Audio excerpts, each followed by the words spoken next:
Assalamualaikum warahmatullahi wabarakatuh. Selamat pagi, salam sejahtera buat kita semuanya.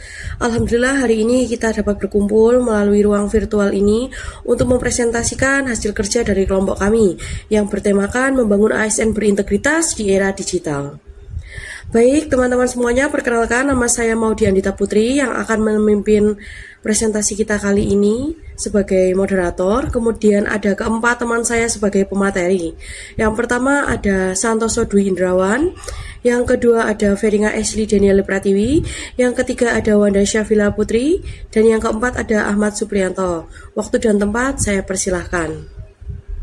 Yang pertama, latar belakang. Mengapa literasi digital sangat penting bagi seorang aparatur sipil negara? Yang pertama, karena transformasi digital mempengaruhi pola kerja birokrasi. Yang kedua, aparatur sipil negara aktif menggunakan media sosial, aplikasi perkantoran, dan juga layanan berbasis digital. Kemudian, jejak digital aparatur sipil negara dapat mempengaruhi citra instansi dan pemerintahan. Yang terakhir, karena diperlukannya etika dan budaya digital yang baik. Untuk selanjutnya adalah hubungan literasi digital dengan aparatur sipil negara atau aparatur sipil negara sebagai digital citizen. Peran seorang ASN ada 3 di sini. Yang pertama adalah pelayan publik, kemudian perekat persatuan bangsa, yang ketiga sebagai agen transformasi digital. Selain peran, di sini juga ada tantangannya, yaitu di sini saya sebutkan ada 5. Yang pertama, maraknya penyebaran hoax di media sosial maupun di media apapun. Yang kedua, ada ujaran kebencian. Yang ketiga, penyalahgunaan media digital sebagai scam atau untuk penipuan. Selanjutnya ada kebocoran data akibat scam juga. Dan yang terakhir adalah pelanggaran etika digital. Apa itu digital ethics? Digital ethics adalah kemampuan individu untuk menyadari, mencontohkan, menyesuaikan diri, dan mengembangkan tata kelola etika digital. Penerapan untuk seorang ASN seperti apa sih? Contohnya seperti bijak bermedia sosial, menjaga kesopan santunan digital, tidak menyebarkan informasi yang belum terverifikasi, dan menjaga kehormatan profesi ASN. Kode etik PNS dalam digital ethics. Seorang ASN wajib untuk menjaga integritas dalam setiap unggahan, menghindari penyebaran hoaks, tidak membuat konten yang bisa memecah belah, menghormati privasi orang lain, dan menjaga netralisasi ASN di ruang digital. Jadi boleh bebas mengetik, tetapi etika tetap menjadi batas. Contoh pelanggaran etika digital ASN yang sering terjadi, seperti membagikan informasi instansi tanpa izin, mengomentari isu publik secara provokatif, menyebarkan berita yang belum diverifikasi, dan mengunggah konten yang merusak citra instansi. Dampaknya seperti sanksi disiplin, menurunnya kepercayaan publik, dan rusaknya reputasi organisasi. Apa itu digital culture? Digital culture atau budaya bermedia digital adalah kemampuan individu membangun wawasan kebangsaan, nilai Pancasila, dan Bhinneka Tunggal Ika melalui pemanfaatan teknologi digital. Terdapat beberapa nilai digital culture yang harus dibangun oleh ASN. Yang pertama, nasionalisme digital. Yang kedua, menghargai keberagaman. Yang ketiga, berbagi informasi positif.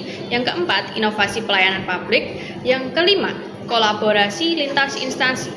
ASN tidak hanya pengguna teknologi, tetapi juga teladan budaya digital.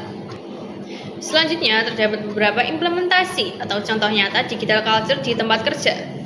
Untuk yang pertama, yaitu menggunakan aplikasi pemerintahan secara optimal. Yang kedua, mempromosikan layanan publik secara positif. Yang ketiga, membuat konten edukatif bagi masyarakat. Yang keempat, berkolaborasi secara digital antar unit kerja. Dan yang terakhir, mengutamakan produk dan inovasi dalam negeri. Baik, di sini saya akan membahas kode perilaku ASN di media sosial. Tentunya kita mempunyai prinsip THINK, True, Helpful, Inspiring, Necessary, dan Kind.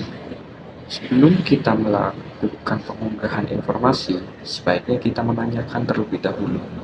Yang pertama, pertimbangan yang kita harus selalu lakukan adalah selalu memastikan apakah informasi tersebut benar atau tidak. Yang kedua, apakah informasi tersebut bermanfaat atau malah merugikan.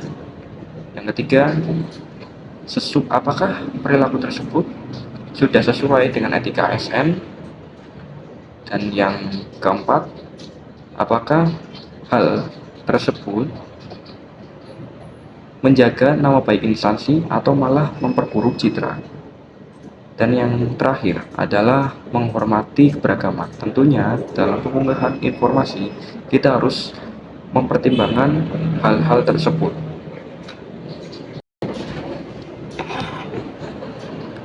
Kesimpulannya yang bisa saya sampaikan di sini, digital ethics mengajarkan ASN untuk bertindak benar di ruang digital.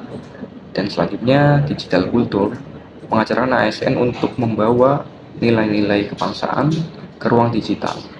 ASN profesional bukan hanya cakap menggunakan teknologi, tetapi juga beretika dan berbudaya dalam setiap aktivitas digital. Baik, itu tadi presentasi yang dapat kami sampaikan. Kurang lebihnya mohon maaf. Terima kasih kepada teman-teman pemateri, kepada teman-teman selaku peserta, serta Bapak dan Ibu mentor. Sebelum presentasi kami akhiri, izinkan saya memberikan sedikit pantun. Burung merpati terbang tinggi, hinggap sebentar di pohon jati. Jejak digital abadi tersimpan rapi, menjadi ASN berintegritas di setiap aksi. Kemudian ada satu lagi, berselancar aman di dunia maya, bijak berbagi setiap informasi. Terima kasih atas perhatian Bapak Ibu semuanya. Kami mohon pamit. Presentasi kali ini diucapkan terima kasih.